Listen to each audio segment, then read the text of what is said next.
even if it hasn't infected your body, whether it's your wallet, the education of your children, or the meals you rely on every day. Today is Sunday, March 22nd, 2020, and this is Flashpoint. Hi, and welcome to Flashpoint. I hope this morning finds you well, or at least feeling well. Wait, no, I hope you're actually well. It's funny, it's a little complicated right now. This week I asked our photographer, Tim Pamplin, how are you? And he gave me the very proper answer to that right now. He said, who knows? We do know some things. With all of the unknowns that remain, we do know that our lives have changed in dramatic ways. And for many people, it's the most dramatic case of mass disorientation we can recall. This morning, we're going to dig into a number of those intrusions. If you're a parent of school-age children, you probably have a week under your belt of trying to figure out learning from home. We're going to talk about that this morning, including the problem for those who live on the drier side of the digital divide. How do they keep up at a time like this? In fact, as I mentioned last week, the weight of the coronavirus crisis will likely fall harder on those already struggling. This week, Meals on Wheels in Wayne County announced a temporary shutdown to get their systems calibrated for this new demand. We're going to talk about that too. But up first, if you have been able to not look at your financial statements, like the shape of your retirement fund or your 401k, you still no doubt realize it's not good. And for some, it's a disaster. We're going to follow the money first today on Flashpoint.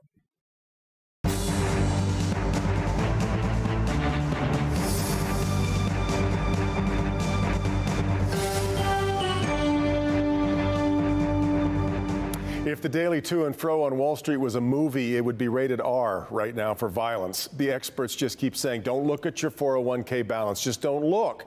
But depending on your circumstances and how long this could go, does that advice still stand? We're going to start with your money this morning, with not the national or world economy, but with your own economy. I'm very happy to have with me two financial advisors you've perhaps seen on Local 4 over the years, Tom Hakeem from Hakeem Financial and Nathan Mercereau with Planning Alternatives, both of them joining, in fact, all of our guests this morning in social distancing will be joining us by either Zoom or Skype. Guys, thanks very much. I want to ask you both at the very start. I know keep calm and carry on is always the mantra in financial matters, but on a scale of 1 to 10, with 10 being full out panic, Nathan, where are you right now? This is definitely one of the extreme times in history, and it's because the markets have fallen so quickly. We've fallen into a bear market faster than we have ever in the past, and that's definitely been cause for concern. And so from 1 to 10, are you around a 7, 8? Where would you be? Well, I'm a pretty steady guy, so okay. If I get above 5, it's an alert, so okay. Probably at a 4. All right, that's pretty good then. Tom, how about you? Where's your blood pressure these days? Well, I think, Deb, it's probably closer to an 11 at this juncture.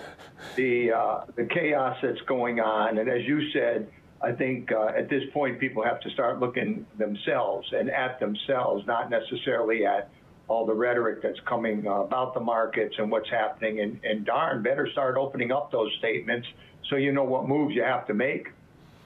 Well, when we talk about moves then, I'll let you both talk about this. It does obviously depend on where you are in your life. I'm really feeling for anybody who thought they were going to retire later this year or maybe into next year. Now, you've probably been rebalancing maybe your allotment of how much of your money was in stocks. But even if you have, you might end up having to change plans now, right, Nathan? It's really important for people to tune in to every part of their financial life. With the sudden drop, it's created a lot of concern, and I think people need to plan for A, things could go down further and there be an appropriate plan. B, things could stay this way for a while, and then C, there's recovery. And when you invest for the future, those scenarios are really important to consider, and also the timeline in which you're going to need that money. Yeah, Tom, what would you say to hopeful retirees or the newly retired right now? Well, we're pretty much in uncharted waters, and I think what's happened is probably some people who have most currently retired or were close to retirement had the sense to pull back a little bit, because the last thing they wanted to do was have anything like this happen at the 23rd hour. But also, you have to be respectful to the fact that people are going to need capital. Yeah. They're going to need money. And the old saying of, stick around and stay in, everything will be fine. I think that's a little bit scary at this juncture. Yeah.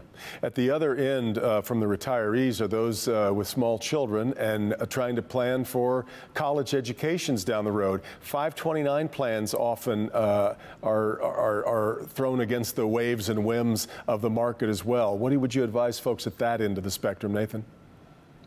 Well, a lot of the plans are what are called age-weighted, meaning that the risk of the investments are based upon your child's age. I think that's important to review. And if you have an extended period of time before you're going to use the money, there's also some opportunity in this. I'm not here to be Pollyanna, but it's something that needs to be considered. The use of your money relative to your timeline is one of the most important criteria for making a financial decision. Tom, clearly here, I think some investors do believe that there's an opportunity to buy right now. I don't think that's for rookies, nobody that wants to just all of a sudden get into day trading, but somewhere here there's going to be bargains to be had eventually, aren't there? Well, I believe if that's the kind of investor you see yourself as, I'm sure there's always bargains out there. I tend to believe that people that are currently investing, even those that are sitting at home, that are still getting paid and money still going into, for example, their 401k, they're actually dollar cost averaging right now because they're buying shares at lower prices. I think to try to guess what's going to be the next big hit, that's very scary, Devin. I think at this juncture, I'm not a huge advocate of buying into a market that's totally confused. Interesting, though, too, Nathan, on staying the course. I saw a fascinating statistic this past week. If you had been in the market fully and never touched anything for the last 20 years, you end up with an average return every year of about 9%, which is pretty good. But if you missed the 9 best days of that 20 years, your total return goes down to about 4%. The lesson there is trying to time your way in and out of this is really perilous, right?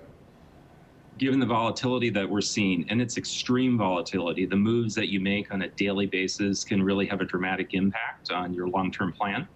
You made the statement investing is not for rookies, and that is never more true.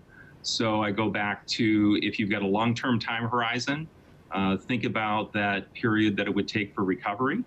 We've always preached to our clients and helped them get cash in hand for the next 12 months. And that's what people are drawing from with our clients that are in need and continuing to draw off their portfolio. So if you're not in that place, it's really important to break down your timeline into the next 90 days, maybe the second half of the year, 2021, and build a personal cash flow plan out of that. Well, in fact, now I wanted to move to the folks who are feeling really desperate right now, people who are afraid that they're going to have to start raiding that 401k early, hourly workers who are all of a sudden without a job, worrying about, now we may see federal money coming in the near future that will help a little bit, but what's your advice if you're just in survivability mode here? I'll let you both weigh in on that. Tom, first you. Well, I'm a firm believer that, there's very little logic in being retirement rich and cash poor. And I do agree with Nathan that a lot of it's based on the time and where you are in your life. However, if you need to look at your retirement plan, there may be ways that some different ways from 401k and retirement plans that you can get some of the money out to use it if necessary. And if all goes to heck in a handbag, you may have to tap your IRA and other retirement sources because we're a generation that was basically pushed to save for the rainy day. Well, I don't know how to tell anybody, but the storm is here. Yeah, sure is. Nathan, your thoughts on those that are really panicking now about just trying to make it through this? Nah, it's a really tough time. There's a lot of unknowns. We don't know how long this will continue. And having a personal assessment of fully embracing your reality around cash flow. What are your needs this month, the next 90 days is #1 priority. And we encourage people to put that in writing, build a budget, and then look at the resources you have. And maybe you do have to tap into a retirement plan like a 401k. And we're also hearing from the government a lot of initiatives around fiscal policy, which is trying to get cash in people's pocket. That's not going to solve everything, but it's something that should go into your planning for the future. Yeah, let's hope so. Guys, thanks so much for the advice. We always appreciate having you on Local 4 and certainly again this morning on Flashpoint. Thanks very much. You find yourself now trying to be a financial planner. You may also find yourself being a teacher. We'll move to that part. The school in your house right after this. This is Flashpoint on Local 4.